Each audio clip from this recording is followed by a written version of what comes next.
All right, today we'll be talking about pests and diseases. So basically, what is a pest?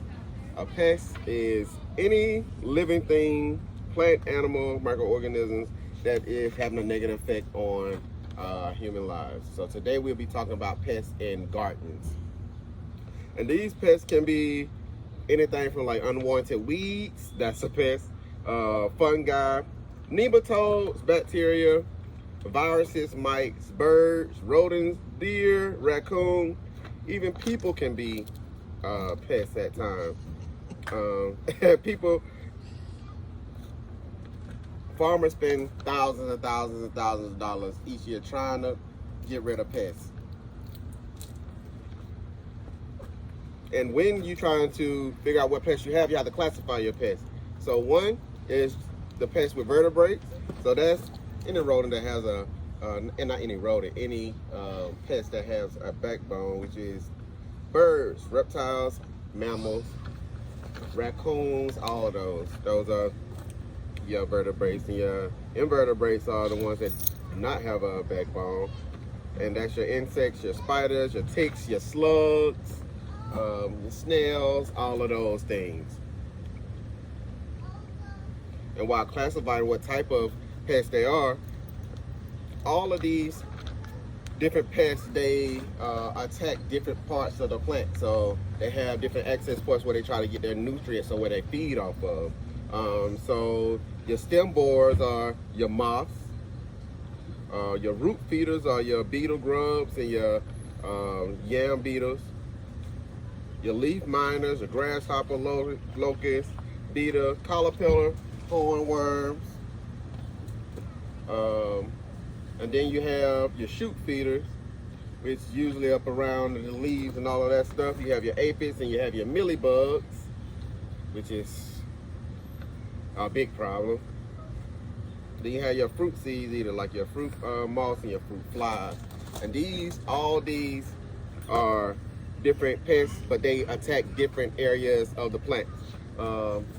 Like these, when you see aphids, you'll usually see aphids around where the end of the leaves and the back of the plants.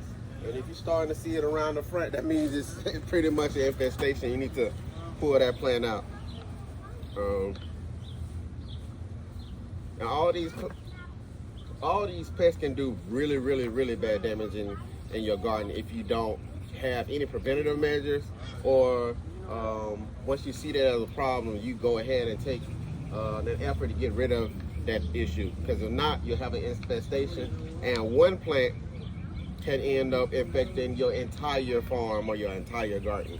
So you want to make sure you use a preventative, and then if you aren't using preventative measures, you need to go ahead and just take action to make sure that you stop that pest issue right then. The next is diseases. What are diseases?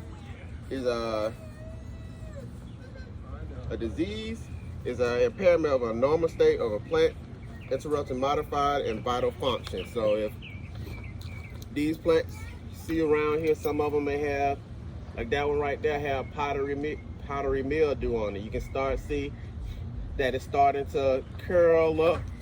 Leaves, the big leaves right here, they're starting to curl up at the end. That's a sign of you need to do some measures to make sure that it doesn't affect the plants around it.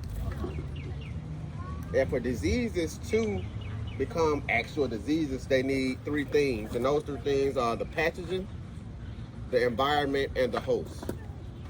The pathogen, several types of organisms that cause the diseases, including the fungi, the bacteria, the nematodes, and more. These are the people that actually go and cause this whole thing. The host is the actual plant that become infected by the pathogen. Not all plants are infected by or succumb to the actual pathogen. And then you have your environment. Your environment is the environment around that pest to make sure, that disease, to ensure that it indeed can be the best disease that can and affect the plants. And like we said, we have many different types of the diseases around here. Like one right there, like I said, is a powdery mildew. We also have black spots, which you can see on like a misbelief tree right now, especially now where we have a lot of rain last night, and then we come and have a little bit of heat today. If those fruits are sitting on a leaf with a lot of water, they start to get those spots. Then you have blight, and then you have downy mildew, and all of these things can really affect your plant. So if you having and you seeing these issues, like you said, you having problems with leaf miners. Yeah. So if you have these problems, the first thing you want to do is, before you do anything, you could think about, before you plant anything in your garden, you want to think about preventative measures. Since we know that we have an issue with leaf miners, we know that this has been an issue. We have to find things that is going to be either resilient to that, or we're going to have to do some things in our beds that's going to make it, the soil and everything around it, resilient to getting rid of those pests. So we'll try to find a resistant variety or something of the plant that you actually want. You can always do that. You also rotate your crops, intercrop. Intercropping many different crops to trick them in, or they can go somewhere else. But my biggest thing is always rotate your crops, because if you continue to grow the same thing in that area, they're gonna basically make that home. Or once you start switching things up, they're gonna like, oh, my main source of food isn't here anymore, so I need to go and find something else. Even in a small yard? Even in a small yard? Even in a small yard. Okay, yep. That's good. Yep, because that pest then probably bedded or just got so used to having that source of food right there. You don't have to go far, right? You know, so he's just going to continue to stay right there, because they know that you're going to plant the exact same thing back there again. So we want to switch it up, with something totally different that's not even in the family of the plant that you just plant, and that way you can always keep some fresh. And the pests that usually sit up in that bed and try to bed in your garden bed, it'll try to distract it from doing that. Okay. Also, making sure that you have a lot good soil management. So having a soil test and making sure that you amend your soil, put fertilizer and everything, that'll also help with combat against pests. Because you always remember, healthy soil and healthy plants will be less likely to be attacked by pests. Proper water management is another big thing that we have. That's another reason why you see that powdery mildew right there. That can be susceptible because it's overhead spraying a lot. When you overhead spray plants in the garden, you open them up to be more susceptible to diseases. That's why we have a more the drip irrigation system. It's just directly into the ground, and you don't have anything splashing back up on the plants or spraying directly on the leaves or anything. Only when it rains, they have some type of water directly in the leaves. So we don't have to worry about disease, creating an environment for disease to start.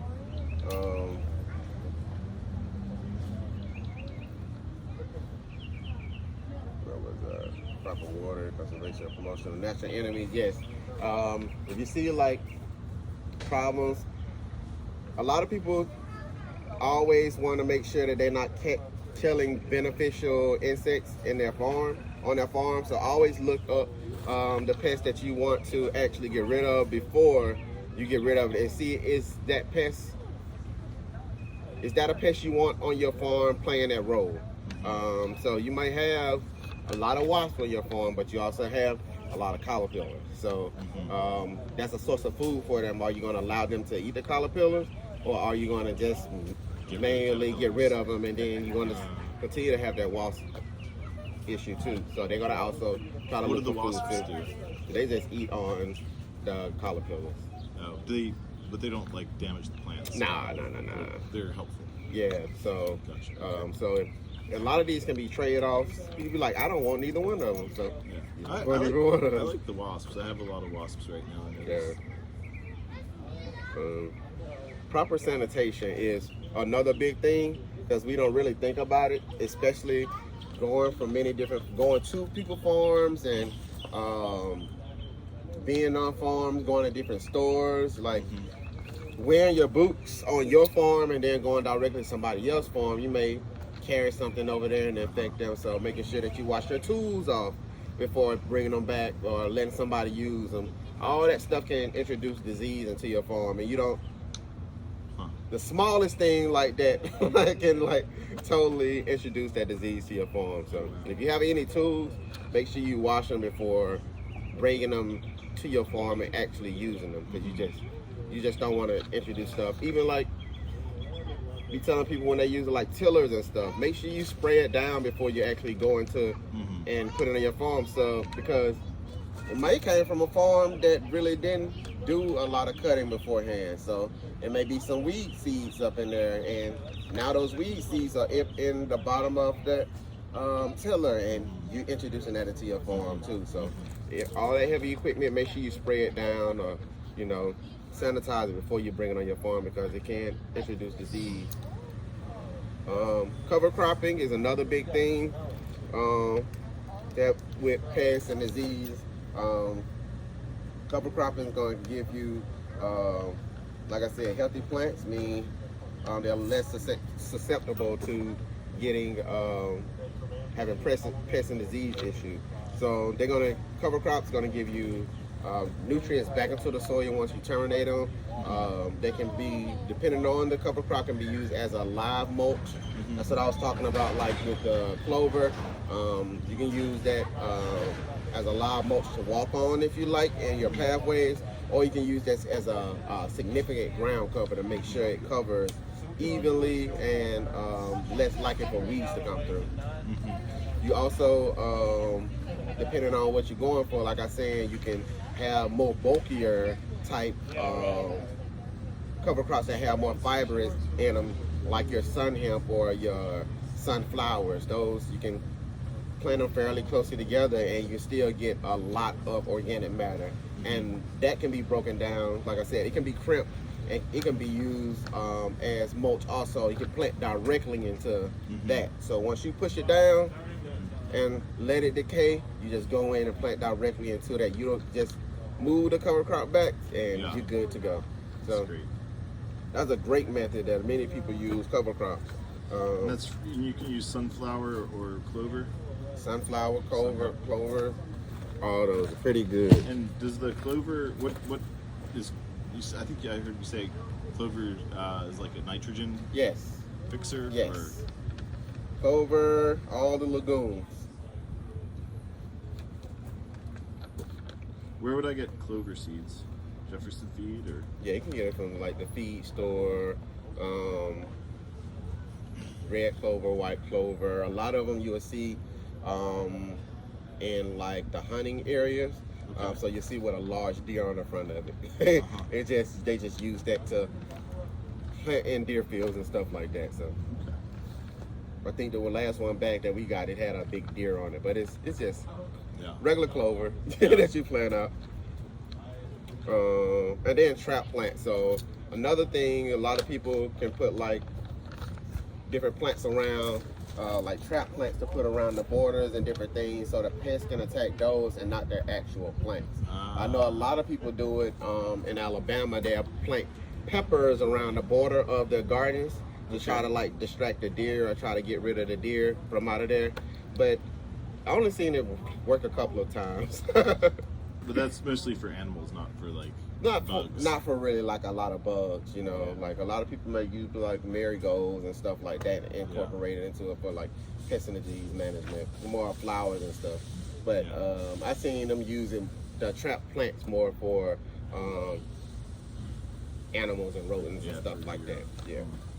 Then you have your physical or mechanical is level 2, which is another thing, which is mulching.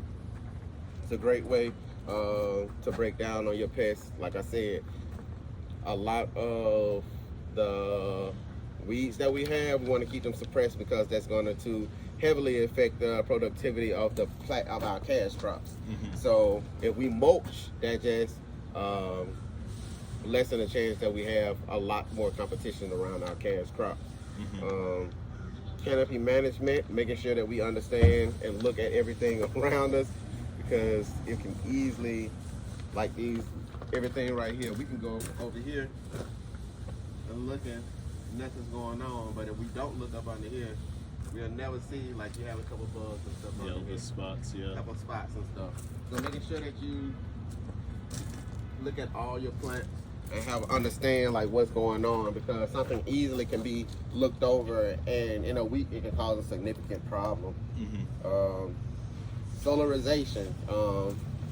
Solarization is a practice we use to make sure that you can terminate weeds in a bed. It's used by heavy plastic, clear plastic that you put down, and you seal it off and then let the heat break down and get to those weeds, and then you pull it off and those weeds won't grow back. But that process can be, depending on the heat and everything, it can, sometimes it may do more harm than good if you're just not doing it right. So people, when I tell people solarize, make sure you keeping an eye on it and have someone that's done it before with you, and just don't do it your first time on your own, because it can definitely lead to some issues. Because you also are depriving your beneficial bacteria and stuff of that same oxygen and stuff as you do the weeds and things. So, and mass trapping. So your light traps, your yellow traps, your pheromone traps, your fruit bags, so your bags that's hanging for flies, or your fruit traps that you see sometimes in greenhouses and stuff. Even you see them in tunnel houses. It's these little yellow cards that they may put at the bottom of the rows and stuff. That's just to get those gnats and flies and all of that stuff. And they don't have to go far to get it. Next is biological control, and this is your last step. This is level 3. This is you done rotate it, you done cover crop, you done pull the bugs physically off, you done make sure everything is looking good, you done went from spraying with an overhead, you done got drip irrigation, you done made all of these adjustments, but the pest problem is still there. Then we have biological control, so we'll start going to our insecticides. So one is BT, and this is used to control caterpillars, armyworms, tomato loopers, and bollworms, and also help control mosquitoes and black flies. You can